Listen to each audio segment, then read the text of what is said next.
Hello and very warm welcome to English News Bulletin on Med News. Here with you with top stories from Turkey and Kurdistan. Kurdish leader Abdullah Öcalan's brother Mehmet Öcalan went to İmralı Island to meet with his brother. During the interview, Öcalan said everyone must do their bit for Rojava. Rojava is the future of the Middle East.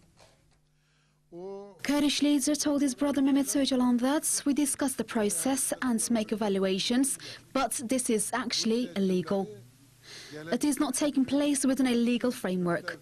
The infrastructure must be made ready so that the second phase may commence within a legal framework. Mehmet Öcalan said his elder brother Abdullah Öcalan had emphasized the importance of a legal framework in order for the process to move forward, and said, "The biggest gain is the fact there has been no loss of life for a year. The first stage of the process is over, but we have not progressed to the second stage. In order for this to happen, the infrastructure must be prepared. We discuss the process and make evaluations, but this is actually illegal. It is not taking place within a legal framework. If the infrastructure is made ready, the second phase can start within a legal framework. But I have not had any contact with any official from the authorities for 3 weeks." Öcalan also had mentioned the attacks on the HDP and saying, "Perhaps they are causing problems for the HDP in the cities of Turkey. If this alliance had been formed 10 years ago, such attacks would not have happened. There would have been great gains. There was only a weak alliance before. If this alliance had existed before, the Kurdish question would have been resolved democratically, and Turkey too would have freedom.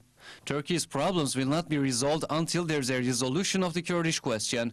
Therefore, everyone must contribute during the sensitive election period. If this happens, great gains may be secured on behalf of democracy." Mehmet Öcalan added that the Kurdish leader had said the following regarding Rojava. "Rojava is the future of the Middle East. Everyone should take it as an example. Assyrians, Arabs, Kurds and Turkmen are living and will continue to live together fraternally. It's a great example for the Middle East. It is a revolution, which is a victory for all the peoples of the Middle East. It must be supported. We have to consolidate this revolution." Peace mothers in Mardin and Siirt have sent letters to the Ministry of Justice to demand to meet Kurdish leader Abdullah Öcalan in İmralı prison. The letters sent by activists of the Peace Mothers Initiative from post offices contained their demand to have a meeting with Kurdish people's leader with an aim to provide contribution to the democratic resolution process. In a statement outside the Yenişehir post office in Mardin, Peace Mothers spokeswoman Emriye Ektiren underlined that like anywhere else in the world, it was mothers who suffered the greatest pains and tragedies in the war going on in the Kurdistan territory for 35 years now.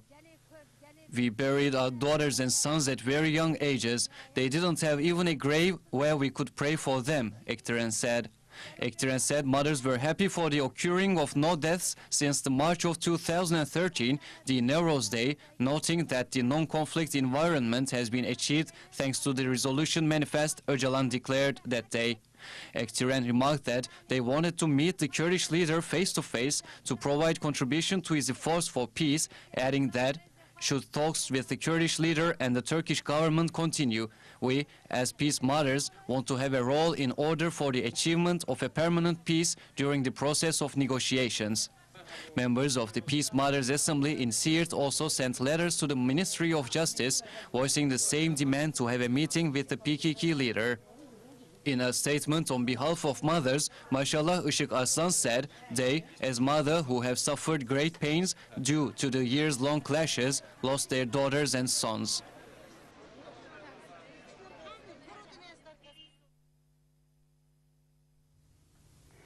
A delegation from the Syrian Kurdish National Council has met with officials of the KCK Kurdistan Communities Union Executive Council in Kandil. The delegation, consisting of representatives of 12 parties, met KJK Executive Council co-chair Cemil Bayık and KJK Executive Council members Zeki Şengali and Besta Fırat. After 3 hours meeting, which was requested by ANKS delegation, the member of the KJK, Zeki Şengal, made a short statement to give information about the contents of the meeting. Şengal said the main agenda of the meeting was the Geneva II conference, the internal contradiction of the parties in Kurdistan, and the Sumelka border crossing. Şengal says in his statement, ANKS should see the Rojava revolution as its own gains. The prime force must be the force in Rojava, Kurdistan. It is necessary to resolve existing problems with dialogue. Syrian Kurdish Democratic Progressive Party, PPDKS, Central Committee members Ali Shamdin spoke on behalf of ANKS, saying they were pleased to have met the KJK delegations and that there has been a warm, friendly atmosphere.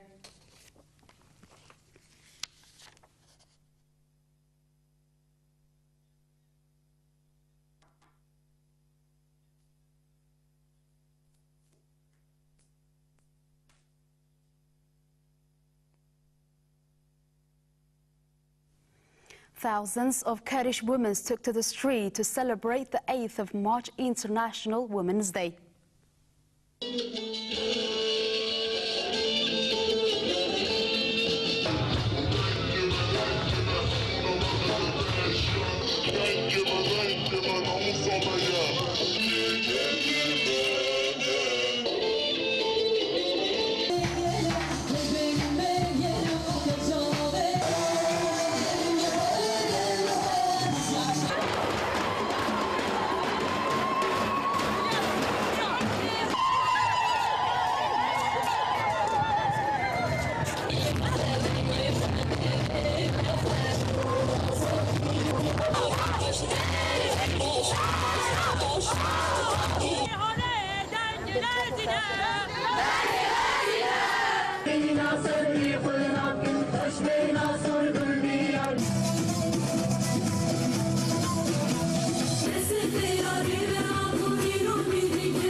Journalist Seyit Evran wrote an article on role of the Islamic states of Iraq and Syria on Rojava and Syria. The Islamic State of Iraq and Syria, which has been attempting to become influential in Syria and Rojava since spring last year, leaves only wreckage in the places through which it passes. In recent days, the Islamic State of Iraq and Syria, ISIS, retreated from the many villages in the Azaz district to the north of Aleppo after destroying anything that could serve humanity. It has also emerged after the discovery of a mass grave containing 20 bodies in the garden of a villa near Faisal's mill that these gangs have turned the area into one of mass graves. Faisal's mill is known to be the biggest floor factory north of Aleppo and was established between Keshta and the Manag Aerodrome. ISIS took over the mill in early 2013 and arrested the owner of the factory, Faisal Faiz Veisi, and his brother Fatih Faiz Veisi. Nothing has been heard of them since. This factory produced 400 tons of flour a day and met the needs of hundreds of villages and towns, including Afrin and 365 villages in the surrounding area. Bread for millions of people in the districts of Elbab, Manbij, Tel Rifat and Deret Azze was made from flour produced in this factory. Before leaving the area 4 days ago, the gangs put anything they could carry onto trucks and then blew up the factory. Local people in Keshtehar and the surrounding area said the factory had been functioning until the gangs withdrew, adding that what they had done was inhuman. After ISIS had withdrawn, the Al-Akrat Front of Hadim Nurselin and Liwa al-Fatah groups tried to protect what was left of the factory and discovered another reality of ISIS in the garden of Faisal Veysi's villa, a mass grave containing 20 bodies. The bodies are thought to be those of people abducted from Tel Rifat and neighboring villages and were taken to Tel Rifat.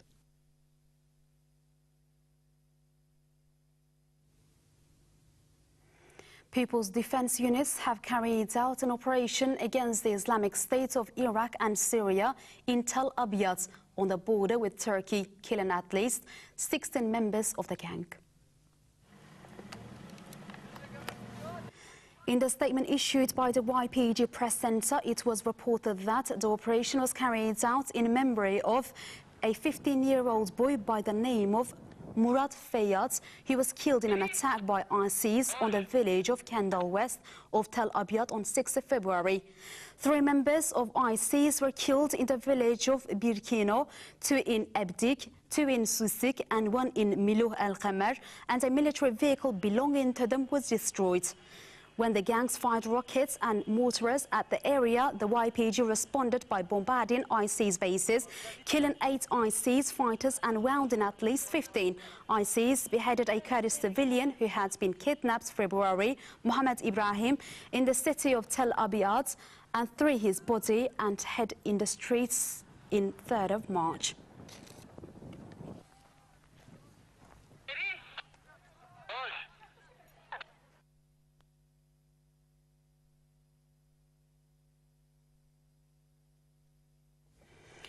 Now let's go to Rojava and catch the latest development in Rojava.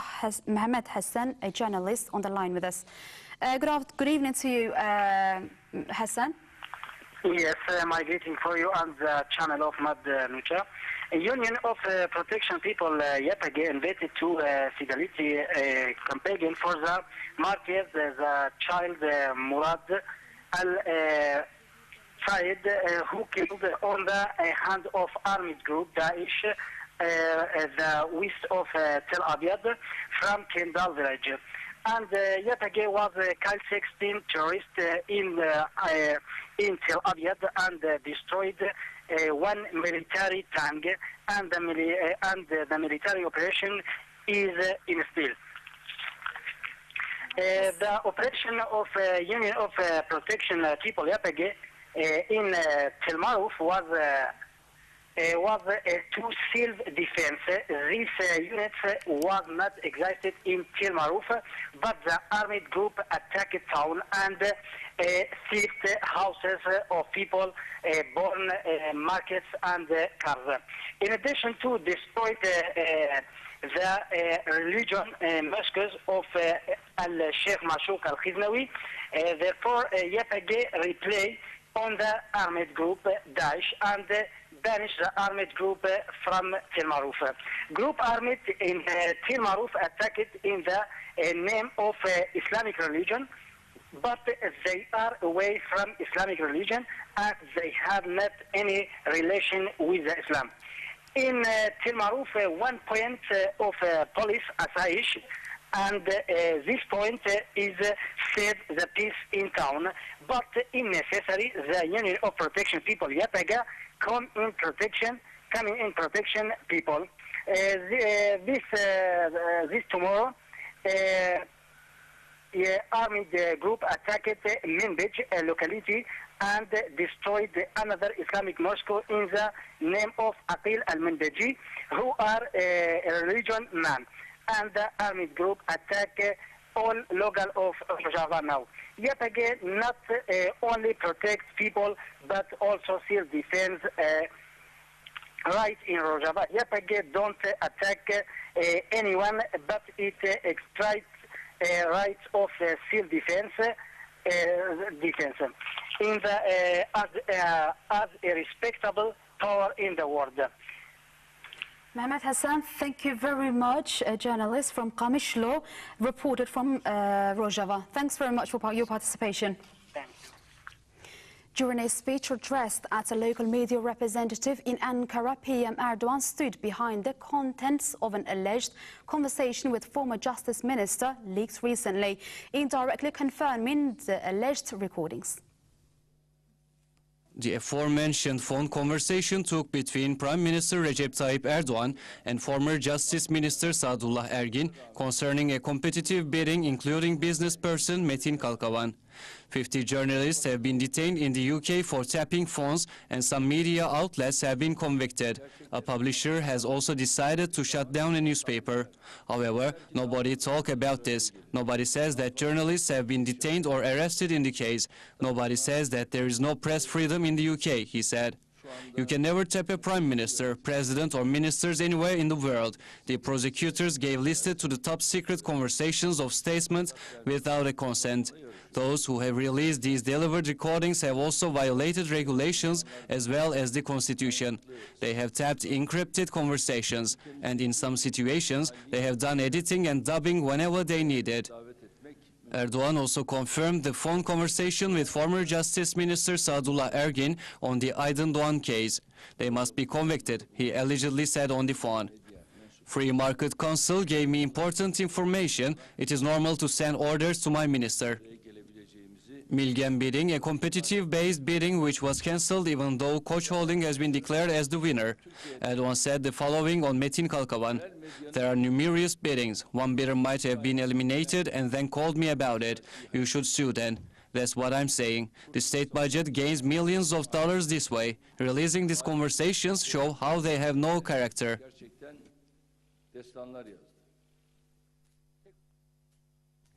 A new indictment has been submitted to the Istanbul No. 33 Criminal Court of First Instance regarding Taksim Solidarity Platform after the court had returned the original indictment on the grounds that the charges are not clear.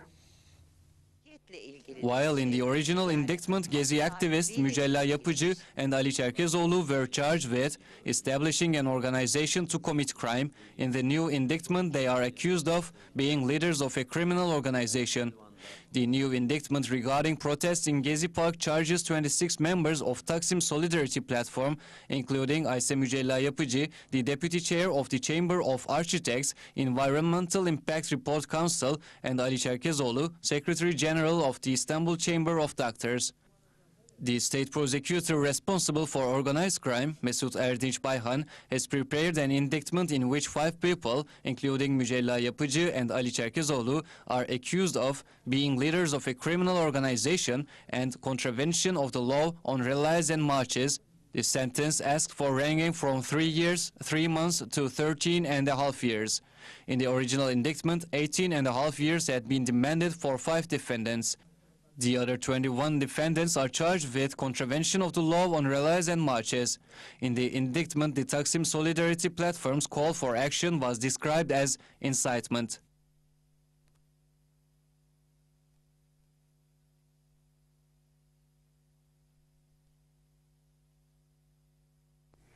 Kurdish girl Evin İncir becomes Secretary General of International Union of Socialist Youth. İncir, 29, was a project manager, but during the IUSY World Congress 2014, she nominated herself for the Secretary General of the IUSY and won. The IUSY headquarters is located in Vienna, Austria, encompasses 150 different youth organizations in 100 countries around the world. We must show that we not only think that diversity is important, but that we practice what we preach. We also need to continue to strengthen the commitments to international solidarity, says Evin.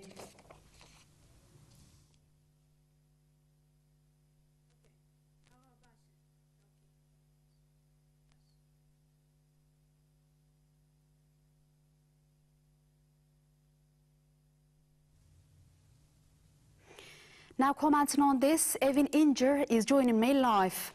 Good evening to you, Evin. Good evening. Evin, I firstly like to congratulate you for your nomination. To start with, could you introduce yourself to our viewers?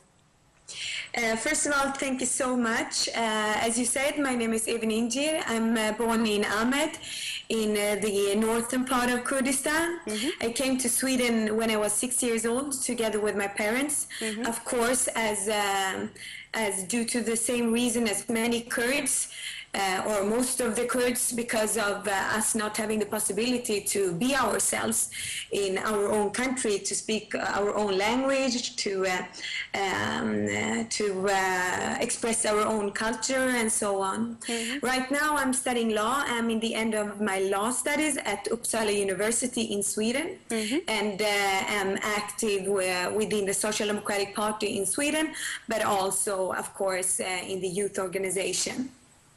Yeah, Evin, do you follow the events of Kurdistan? Yes, I do. And based on your own experience, how Kurdish youth could be interested in political life in the host countries? I think as Kurd, regardless if we live in Kurdistan or outside Kurdistan, it is impossible to not have interest for politics due to the oppression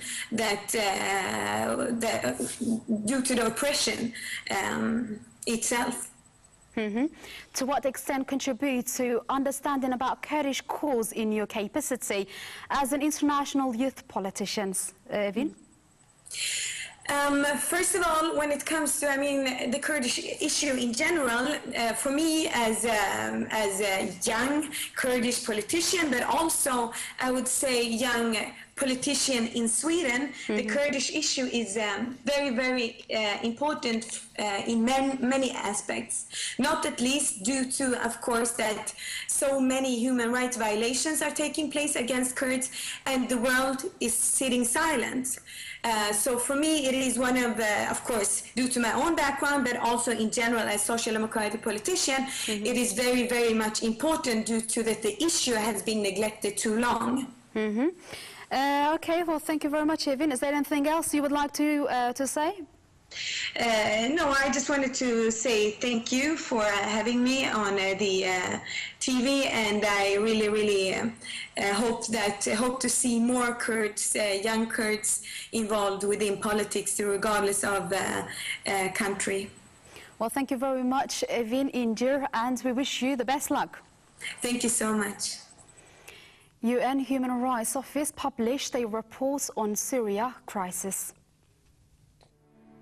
An estimated 240,000 people are trapped in besieged Syrian localities of rural Damascus, Homs and Aleppo, according to information released by the UN Human Rights Office. Syrian government forces and pro-government militias, as well as armed opposition groups, have imposed a system of barricades and checkpoints that has impeded the movement of people, goods and supplies. The limited humanitarian aid that has been allowed into certain besieged areas, such as in Al-Muaddamiyah, Yarmouk camp and Homs in the last few months remains precarious, subject to parties abiding by ceasefire agreements, which are often broken. Civilians have only been allowed to leave on few occasions when a temporary and limited agreement was reached between parties to the conflict. In Old Homs, shelling and aerial bombardment by government forces intensified on a dozen neighborhoods. As a result, residential buildings, roads, water tanks and power generators were destroyed, and hundreds, including entire families, were killed or injured. A resident of the Al-Muaddamiyah district of the Ghouta area of rural Damascus told the UN Human Rights Office in December 2013 that the scarcity of food had forced religious clerics to issue edicts allowing people to eat cats and dogs in order to survive. Yarmouk camp, another area under government-imposed siege in the Damascus governorate, was home to 160,000 refugees until December 2012, when the vast majority fled after armed opposition groups entered the camp. Around 10% remained after the attack. Multiple armed opposition groups have been imposing tight ground sieges on the villages of Nubul and Zahra in the northern Aleppo governorate since July 2012, preventing food, fuel and medical supplies from entering. The UN Human Rights Office called on the Syrian government and armed opposition groups in Syria to lift their sieges and allow the safe passage of civilians in and out of these areas in order to procure basic necessities and humanitarian assistance or to flee the conflict zone. Further analysis on the impact of sieges in civilians in Syria is contained in a paper issued by the UN Human Rights Office based on information collected by the office between April 2013 and 20 January of 2014.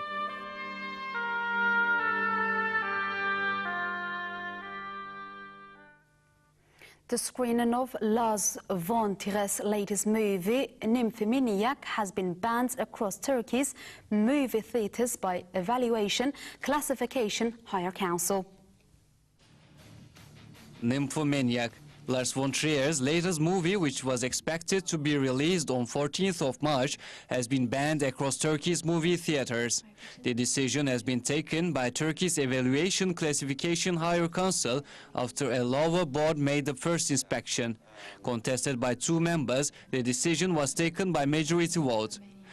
According to Radical newspaper, the board that took decision to censor the movie included 1 representative from Culture, Interior and Education Ministries, as well as a psychologist, a sociologist and a child development expert. The board also included members from Turkey's prominent film organizations such as SEYAP, SESAM and TESİAP. Starred by Charlotte Gainsbourg, Stellan Skarsgård, Stacey Martin, Shia LaBeouf, Christian Slater, Jamie Bell, Uma Thurman, Willem Dafoe, Nymphomaniac tells the relationships of a woman from her adulthood to her 50s. Acclaimed by the critics, the aforementioned movie has been fully screened in Berlin Film Festival in February. Volume 1, and please have a welcome for the producer. This was it from us for tonight. We will see you next week at the same time. Thanks for watching us. Bye-bye.